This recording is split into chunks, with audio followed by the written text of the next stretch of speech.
All right.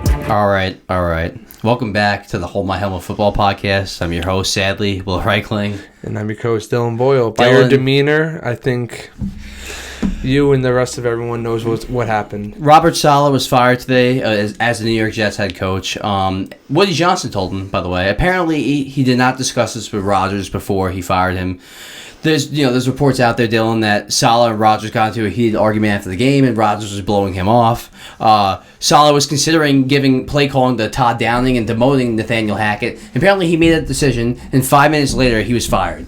5 minutes later, Jeff Ulbrich, the defensive coordinator, solid guy, not to mention, will be the new interim head coach. Solid guy, by the way. And Woody Johnson afterwards had a lot to say about it all. Pretty much saying we have a talented roster. Robert Saleh pretty much wasn't performing up to expectations, and we hope that Jeff Ulbrich can.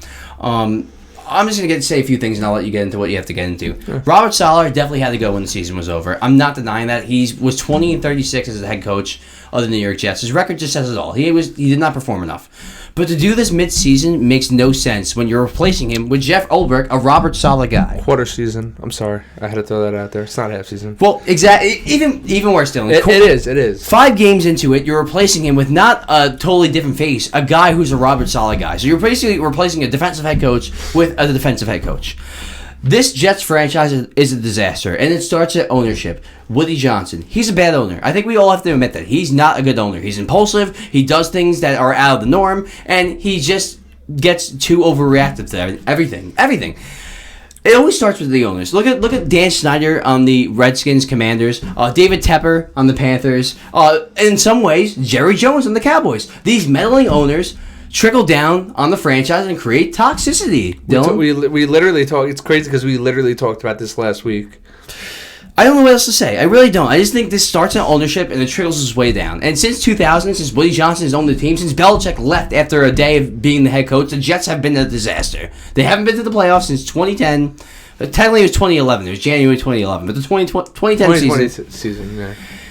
And now I'm hearing Jeff Ulbrich is possibly going to still replace Hackett and demote him with Todd Downing, and Hackett's going to have a diminished role. No, that's smart. Aaron Rodgers, I do think that he had some... Look, I don't know if Woody Johnson's claiming that he did not talk to Aaron Rodgers, but do we really believe them? We believe them? I heard there was a report, there was a conversation that went on between Woody Allen and also Aaron Rodgers, but they're saying they had nothing... They didn't talk about Saleh at all. As long as they're on the same page, Dylan, they're going to say that. As long as you're in a tight-knit and you have this bond where you're like, I'm not going to say anything, I'm not going to say anything...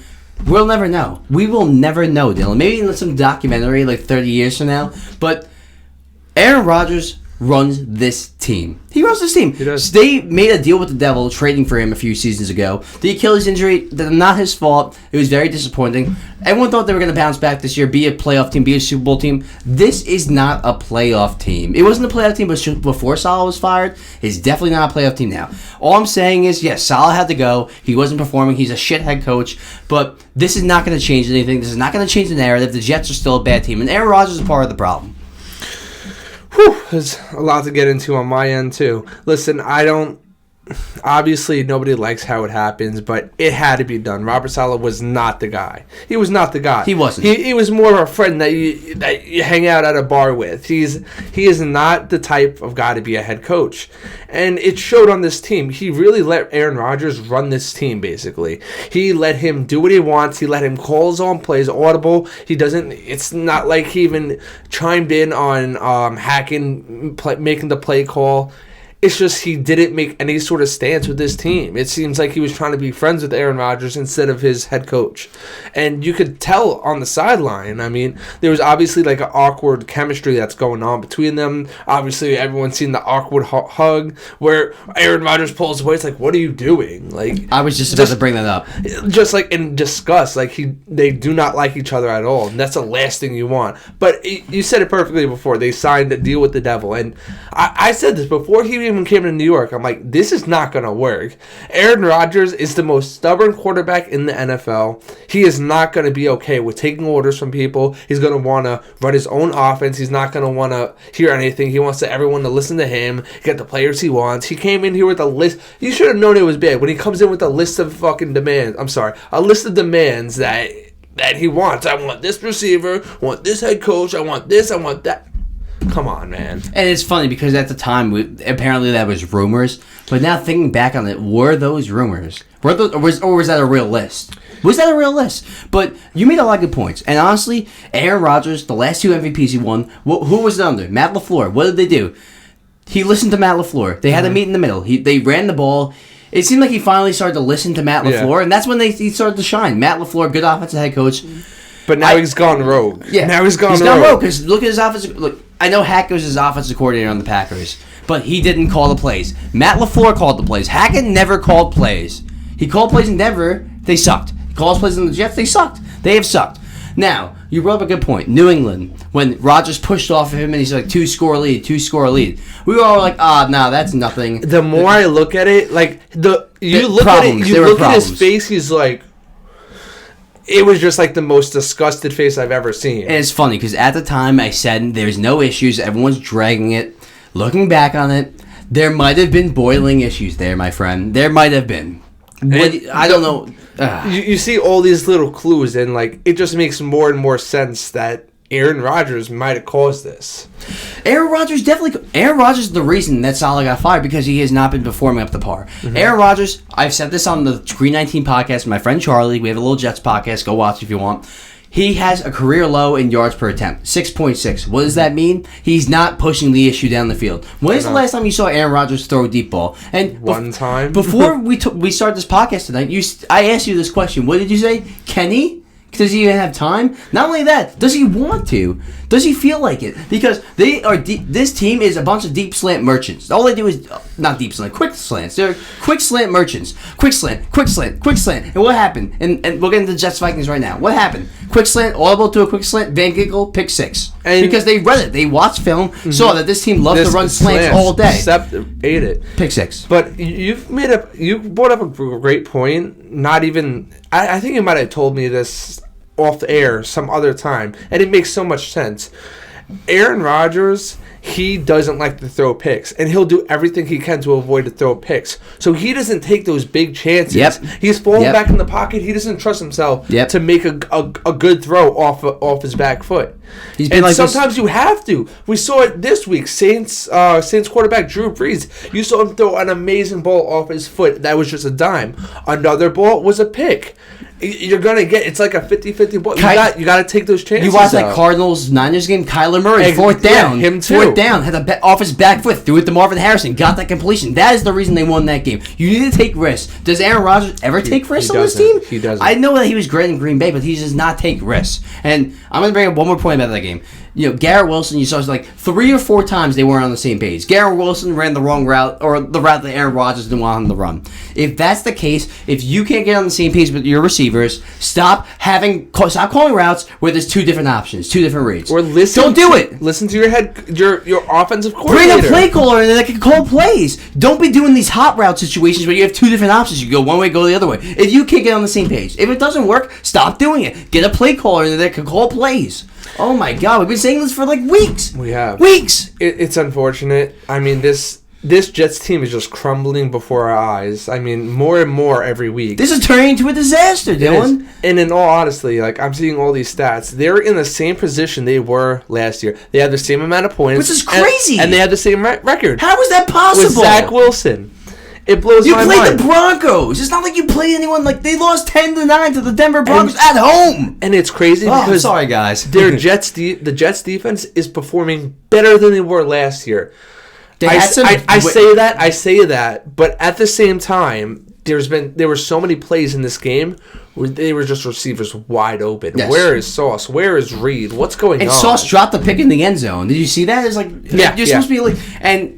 A couple weeks ago, they played the Broncos. Pat Surtain showed that he's the best corner in the league. Why? Because he shut down Garrett Wilson. Mm-hmm. Sauce doesn't always cover the best guy all the time. No, he doesn't. And Sauce is top 3, top 2, but he's not number 1. Why? Because that guy Pat Surtain's over there. You lost to Denver at home, 10-9, barely scoring, and then you get embarrassed. Look, I know they lost 23-17, one-score game. They had a chance to take the lead in the final drive. That score did not tell the story of the game. They got embarrassed. They got worked. Did that get worked? Was that score not accurate of the game? It wasn't.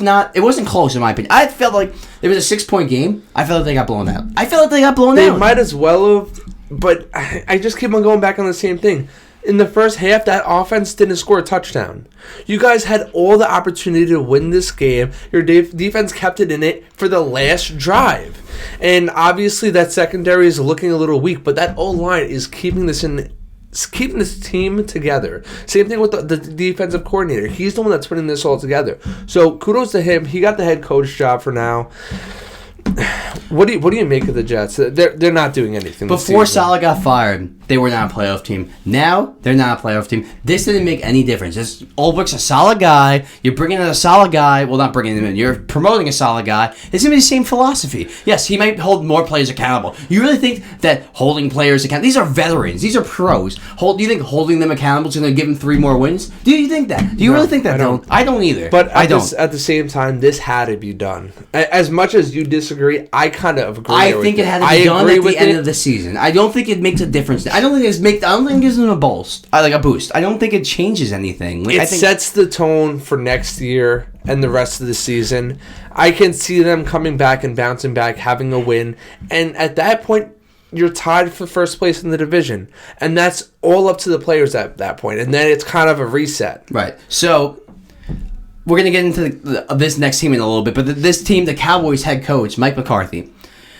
Listen to me right now. This might be crazy, but watch out for Mike McCarthy in the New York Jets next season. Why do I say that? Look, people like to crap on Mike McCarthy. They say he's a bad head coach. He chokes in the playoffs. Dak was runner-up for MVP last season. You always talk about how Dak's not even a legit top 10 quarterback. He was runner-up for MVP last season. People like to roast Mike McCarthy. He knows how to call an offense. He's proven it in Green Bay, and he's proven it in Dallas. He won a Super Bowl with Aaron Rodgers in Green Bay. Now, I hear the two don't like each other anymore. I think they make bygones be bygones.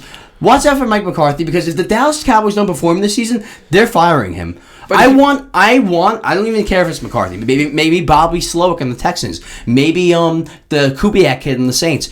Bring in an offensive head coach. Offensive head coach. I don't want Bill Belichick.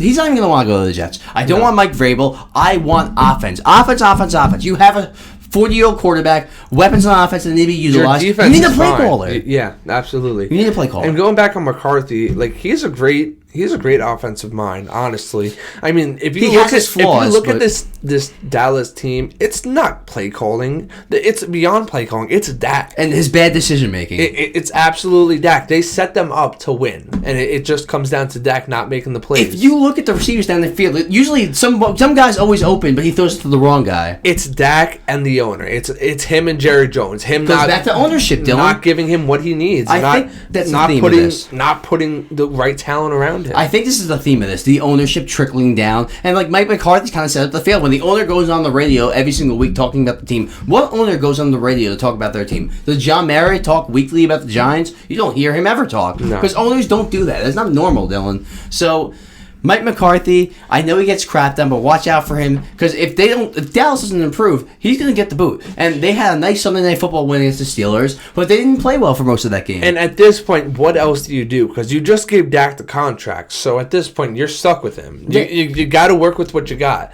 And if they have nobody else to point a finger at, they're going to point it at the head coach. And it was an ugly game. I know the Steelers have a good defense, but Dak, some of those throws, the interception in the end zone, the fumble that he didn't even see coming. Didn't even see coming. And there was one more pick. Oh, yeah, the pick that Joey Porter Jr. had in the deep ball. Yes, he overthrew the shit out of that guy. It wasn't even close. Overthrew it, and then you have two safeties coming in on. You could see it coming. I will say, it was a nice moment, that last drive. 4th down, you have to score, get a touchdown. Nice moment for Dak. Good touchdown throw. He was pumped. I was a little happy for him. Good moment for Dak at the end of the game. But this is a game that the Steelers were basically handing to them on a silver platter. They did. Honestly, if you think about it, though, ironically at the same time, Dallas had the 3 turnovers. Dallas was handing Pittsburgh the game on the silver platter, and Justin Fields just couldn't get it done. Now he's vice versa too. It went both ways. Both quarterbacks. I feel like every Steelers game, Steelers playing a bad team, this is always how it goes. And it's like, you have the game. No, you have the game. Right. Now Justin Fields, he's definitely been better on the Steelers. If you look, it's obvious. You watch him play. You look at his stats. His stats say it all. And he's almost only one interception, and he almost has 100 passer rating. I think it's like 97 right now. Yeah. So if you watch him play, he's more confident with the ball. He's not as careless. He doesn't throw into double coverage as much anymore. He's smarter with it. But he's still is sketchy. You need to round off the edges. He needs to be on a better team. I feel like this team just doesn't work for him. He could be good on a better team. I feel that will work him better. Him on the Falcons, if the Falcons would have gotten him, would have been a little better because right now, like, he still holds onto the ball too long. He has a wonky delivery where it's like kind of slow. You know where he would fit good? The Cardinals. He would work good on the Cardinals. Yeah, he would. But he's almost like a poor man's Kyler Murray in a way. And Kyler Murray's a poor man's Lamar. It's like levels. Lamar, Kyler Murray, Justin Fields. That's kind of like the levels right now. The running quarterback, yeah. But yes, he has been better, much better. He really has this season. I can't shit on him too much. Can Russell Wilson be even better? He's not going to play. They're 3-2 right now with Justin Fields. I don't think he's going to come in yet, but he might. Why? Justin Fields, if we really look at the numbers, he does have 5 fumbles in 5 games. He's still fumbling the ball like crazy. And that was a problem. He runs a lot. But a lot of it's taking sacks and not seeing the defenders, like Jalen Hurts stuff. He's doing kind of that where he's not aware of the people around him. So maybe Russ does play. He's practicing this week. He is. I mean, he seems ready to go. I mean, he said he was participating in all the practices, all the drills. It's really not up to him at this point. It's up to Mike Tomlin if he wants to play him. And I don't blame him, but I feel like now is not the time to pull him. I think you got a good point. Like, he's winning you games. He lost and some, he looks much better. He does look much better. I got to give it to him. He has been better. You have to let it ride. Yes, you know? Not Russell Wilson. I would say not let Russell Wilson ride. Don't let him cook. Do not let him cook. Yes, I think if they lose 2 more games in a row, then maybe you think about it. But if they keep winning, you got to just leave Justin Fields. They're not bad losses either. Like, no, they're going head to head. They're always in close games. Yes. Now, Dylan, AFC North showdown. This was a classic. Ravens-Bengals. We had to rewatch this fully because of how much of an offensive showdown this might go down as the game of the year. It might be. It was amazing. Now, these defenses suck, though. The offenses were great, but the defenses suck. They were. I mean, with great games like this and like the best offenses in the league, it's going to be a high scoring. You know, that's why they're the best teams in the league. This could easily be the AFC Championship. It's unfortunate, though, because Joe Burrow, well, you say that it could be the AFC Championship. The Bengals offense has actually been pretty great this season, but their defense has been so bad that they're 1-4 now. They might have dug themselves too deep of a hole where they can't get out of it. Well, I feel like that Chiefs game was like a check for them. They Jew-checked them. Like they kind of got that. They got them into the groove, and after that, it was smooth sailings from there. But you got a good point. This defense is just terrible. The Commanders torched them. The Ravens torched them. The Panthers kind of torched them. Yeah, I mean, it kind of says it all when you look at the scores. I mean, it's unfortunate because Joe Burrow could only do so much. Like you can only give him so much blame. He put up 38 points. 38 points. 5 touchdowns. I say this every week. 5 touchdown passes. How much more can you expect from that offense? You need the defense to step up some. When you score 38, you expect to win by 12, 13, not lose by 3 in overtime, you know?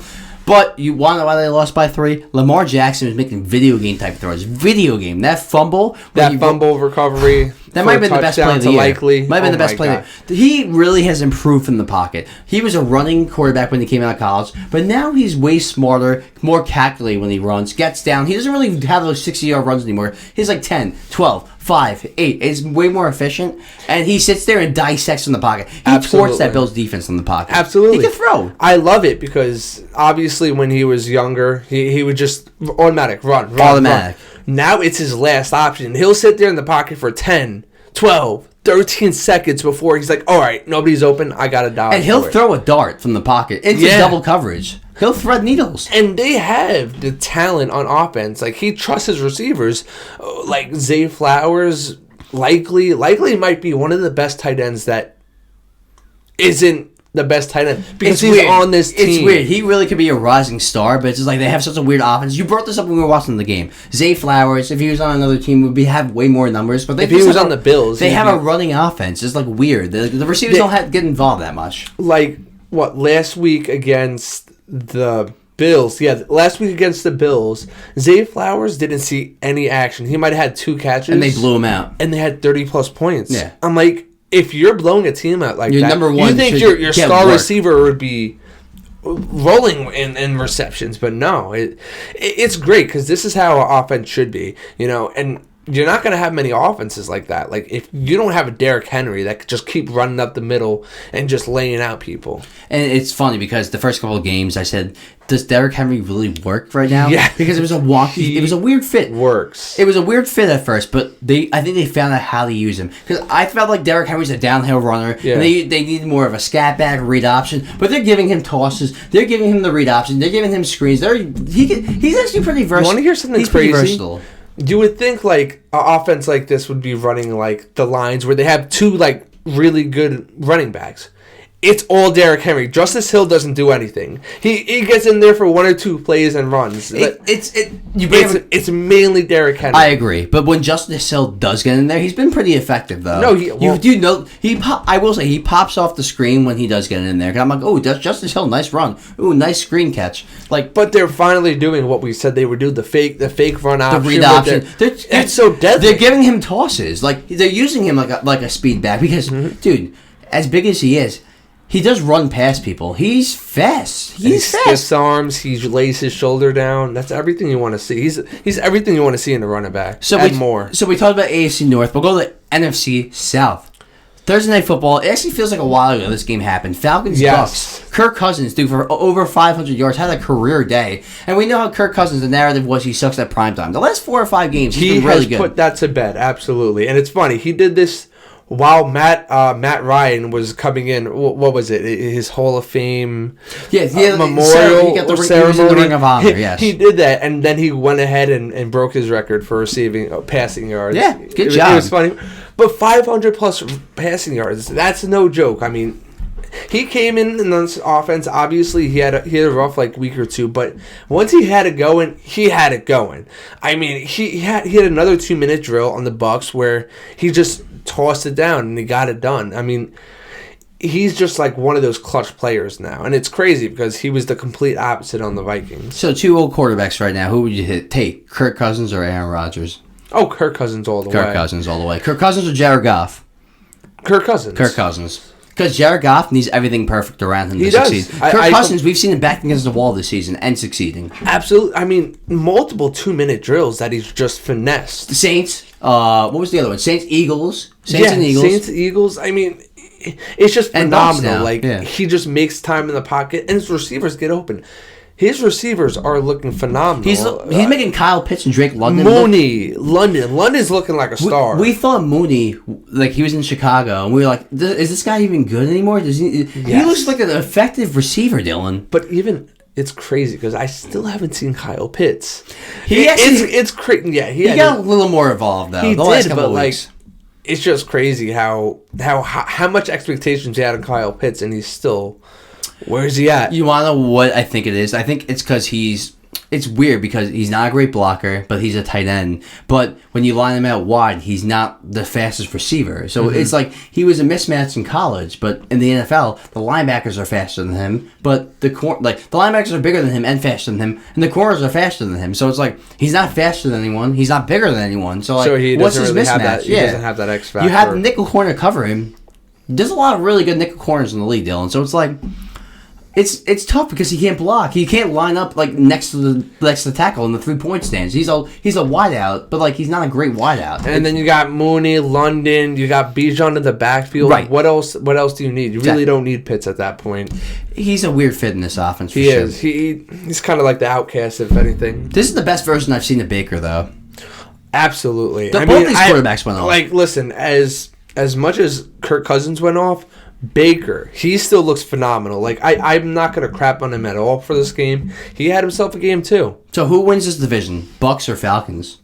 They're both. I think Falcons win, but I think they're both making the playoffs. Bucs might get. I think Bucs are going to get a wild card. I agree. It is hard though because this NFC. I was speaking about it before. The NFC is such a strong division. I mean, you got the Packers, you got the Bucs, you got the Falcons, you have the Cowboys that play good sometimes. You got the Eagles that play good sometimes. I mean, you got the Rams. They're still very competitive. Seattle's Cardinals are good sometimes. 49ers.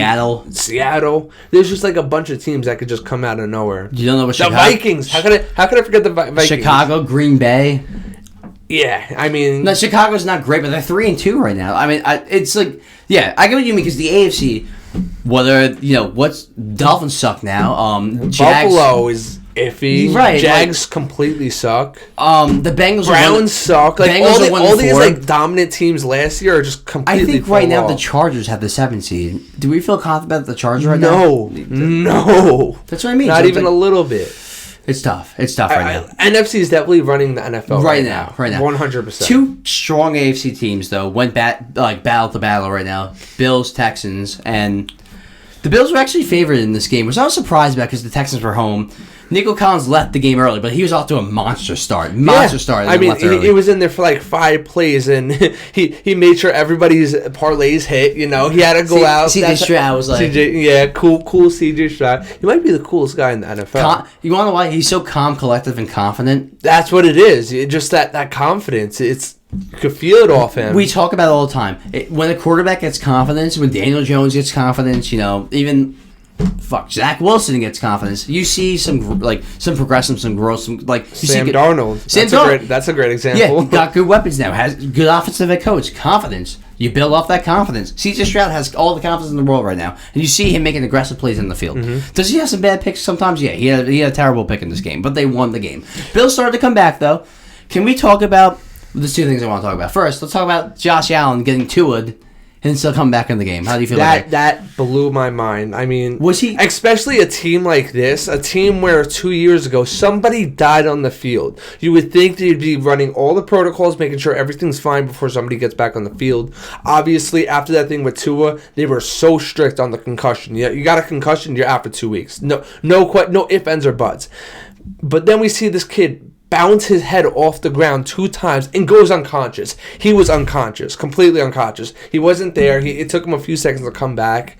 They put him in the blue tent. He comes back out, grabs his helmet. Somebody walks up to him and hands him a smelling rock, and he goes back in the game. Did someone really hand him smelling salts? Somebody handed him a smelling salt. So you saw him smell something? No, you could see it. Break the smelling salt. Because you have to pop it pretty much. Yeah, I know what you mean. I don't think they showed the whole video. I'm pretty sure they showed it for a second. The NFL was probably like, let's not continue showing that. He had a smelling salt in his hand. Josh Allen was 5 feet away, and he was holding it in front of him. What do you think happened in between? Obviously, they were giving him the smelling salts to get back in the game. But regardless, he should not be going back in the game. Not a good look for the NFL. Not a good look, Dylan. Not a good look for the Bills. I mean, No, you're right. The NFL, because they come in and make these decisions. They force Tua out, but not Josh Allen. New York calls in, say no, he can't go back in. We saw him take a bad hit. Everyone saw that. You want to know what I think it was? I know I always bring this up. Blows my mind. Friend. Close game, Bills, Texans, ratings. Ratings. They don't want everyone Josh Allen coming out in the big game right now? He's going to miss a game? No. He's going to miss the Jets game next week? No. They're just not going to happen. That's what I think happened. I think people should be making a bigger deal with this than they No one's talking about it. I've seen a couple videos about it, but nothing like that. They're really trying to keep this on the down low, and it's ridiculous. Another controversial thing that happened. The Bills, there was 30 seconds left. 3 throws from their own end zone, killed no clock, gave the Texans the ball back with a few seconds left. They got in the field goal range, kicked the field goal. They ran the ball once, just one more time. The Texans probably wouldn't have gotten the field goal range. How do you feel about that? Was that too aggressive? You have Josh Allen. I get it. The analytics might be telling you to go for it, but Josh Allen was not playing well. I don't agree with that. He wasn't, especially on this last drive. But they messed up on the first snap. Listen, Texans had 3 timeouts. If they have 3 timeouts, you got to run it every time. You can't leave any time on the clock. I mean, if they would have ran it every time, they would have 7 seconds left. It would have just been a Hail Mary at that point. Even if they ran it once, though, I think they got into a 59-yard field goal with 3 seconds left. You run it one more time, you don't have those 3. It would have made it a lot harder to make a field goal. Probably would have been a 63-yard field goal. But the point is, if you run it every time, they're using all their timeouts. Yes. And that's probably what they should have done. They got the ball back with 7 seconds left. You're not doing anything in 7 seconds.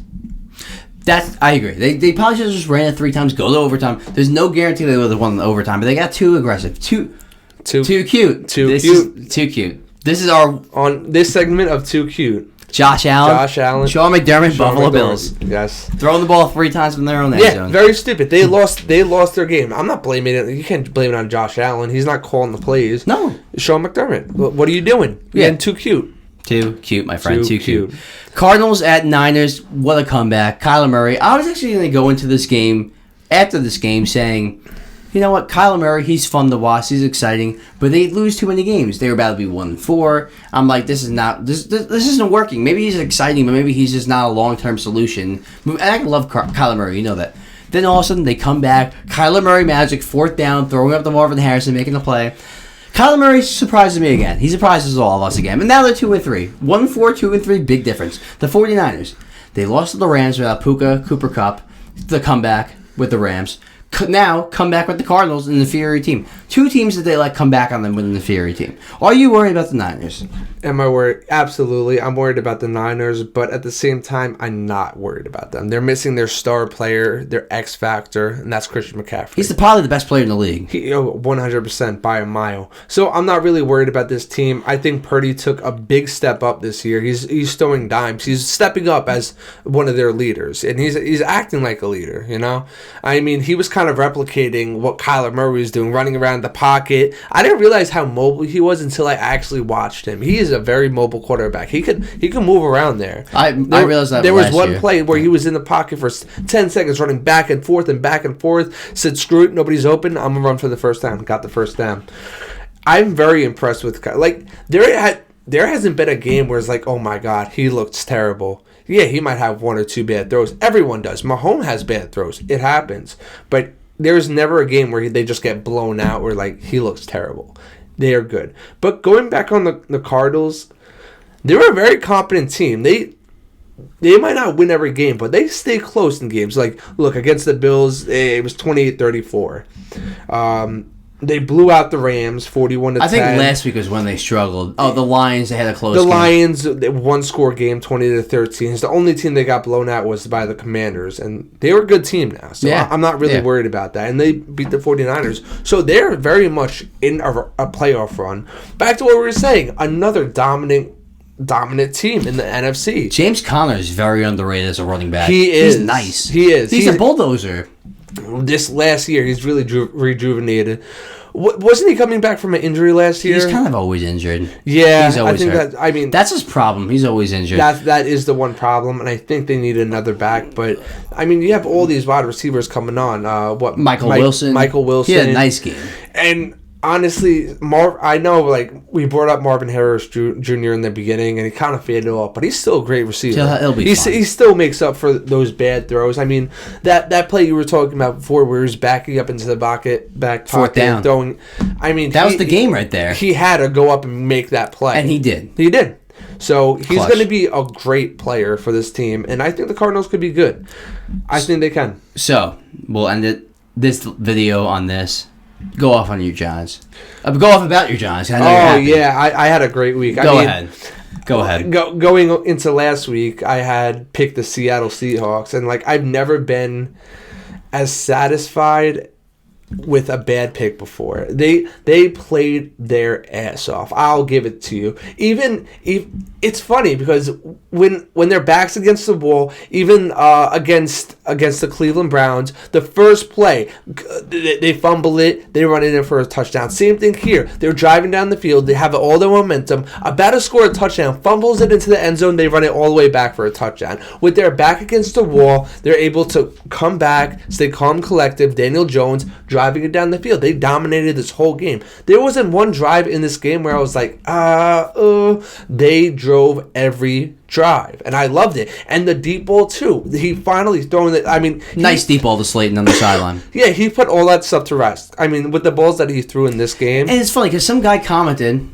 Go ahead, sorry. Some guy commented on our TikTok saying, does this guy want... Like, I was saying, Daniel Jones has a strong arm, but I know he had the 3 deep balls. And this guy was like, oh, does this guy know what he's talking about? Daniel Jones can't throw a deep ball. He's an NFL quarterback. He was the number 6 overall pick. And the guy obviously he can throw a deep ball, and he showed it in that game. And the guy that was saying that was probably a 10-year-old trolling us. You know? Probably, it's happened. Yeah. I mean, there's people that watch football, and there's people that doesn't, and just troll. To just watch one game, and exactly. like, oh, that's the law. There's a lot of wow factors with Daniel Jones. We were saying this on the radio. Last week. Yeah. Oh, it's coming out this one tomorrow. By the way, tomorrow. Well, it's going to be today. We filmed Tuesday. It posts Wednesday. Wednesday, 8:30 a.m. We got to watch it, actually. I forgot about that. We do. I'm tuning in tomorrow morning. Unfortunately, this isn't going to be out in time, but it is on our channel. This so will go be check out a it few hours after that. By the time this is out, that will already be out. But yeah, we'll probably be famous by then. Who knows? Anyways, getting back to the Giants. Go ahead. Tyrone Tracy, he's really, I mean, he stepped in. Like, he's a rookie running back. You expect him to go up, but he has been making a stance. And he's supposed to be their secondary running back. He should be their first string. Honestly, the things that he did in this game, he had 119 rushing yards, and he made the biggest difference in this game. I mean, I was watching him out there thinking this was Barkley. I mean, this was a great replacement. And the more you said, the more time that goes by, the statement that you said, oh, we're better off on getting rid of Barkley, it just makes more and more sense. Yes, he was a great player. He was our X factor, but you really don't want a running back to be your X factor. You want a star Malik Neighbors, a good quarterback, somebody like that to really make the difference. But I don't know. I like it sucks because I was saying this on the radio. It's kind of like a roller coaster. We're going up and down, up good weeks, bad because weeks. the Dallas game, you were so down on Daniel Jones. And I was trying to tell everyone, relax. It's all right. It was a couple bad throws. Overall, in the season, he hasn't played other bad than the at Vikings all. game. He's been very solid this season. Absolutely. Very solid quarterback. And it just goes to show, like, if you give him some weapons, he can make it work. He's a top 32 quarterback. And let's not forget, they didn't have Malik. They didn't have Singletary. So we were short on staff. We didn't have much. You have to give credit to Joe Shane for going out of free agency, being aggressive, and fixing your offensive line. He got Illuminor, he got John Runyon, and those two alone have helped fix your offensive line. Absolutely. Good signings by Joe Shane. I mean, everything's kind of piecing together so well. You got Deion Banks that's finally stepping up. Yes. That's our secondary. And I was a little sketched about him the first couple of weeks, but he's really stepped up. But when your pass rush is playing the way they are, they have the best pass rush in the league right now. Oh my God. When your pass rush is getting to the quarterback like that, your secondary can just sit there. That's something we talk about in flag football. When you have 4 or 5 second plays, it's hard to cover. When you're getting sacked in 2 seconds, I can sit back there all day. Throwing complete terrible balls, letting your defense get interceptions. But to end the game, Isaiah Simmons coming up and making that phenomenal play. I mean, this could have gone either way. We could have gone into overtime. I was getting worried. Completely choked. But Isaiah Simmons put that to rest. Honestly, it was crazy. I mean, you don't expect that to happen. Like, you think this should just go into overtime. Isaiah Simmons, man, making a play. That's the difference between this season and last season. The Browns game, they were coming back. You put it to bed. Seahawks game, they were coming back, put it to bed. Giants, they're not a laughing stock this season. I said they were going to go 1-16.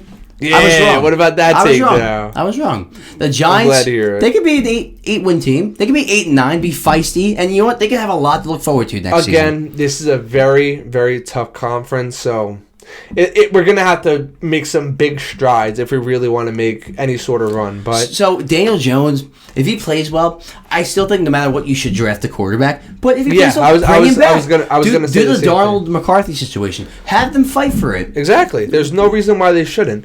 I absolutely agree. We gotta get a quarterback. We can't go into the season. Don't fall into the trap again. We can't go into the season with just Daniel Jones and have Daniel Jones either get injured or completely just shit the bed where we don't have any other options. We're screwed. What? Throw in like a second or third string and just pray? Come on. We gotta have some insurance. So we'll end it on that. Great week though. This is a very dramatic week. A lot of good games. Giants and Jets were the theme of it. And honestly, for once, you know what's funny? Giants Jets have the same record now. I thought the Jets had the much better roster. What if they played? Did they play right now? Would the Jets win the game? Honestly, it's not a guarantee. The Giants offense is looking a little better than the Jets offense. You show me the numbers, and I agree. How can you not agree? I mean, you don't know what to say other than that. You just look at the numbers. It's so unfortunate. You guys have all the pieces. You got Bryce Young. I'm sorry. Bryce Young. If you had Bryce, Breece Hall has not been performing, though. Is it Breeze Hall or is it the play calling?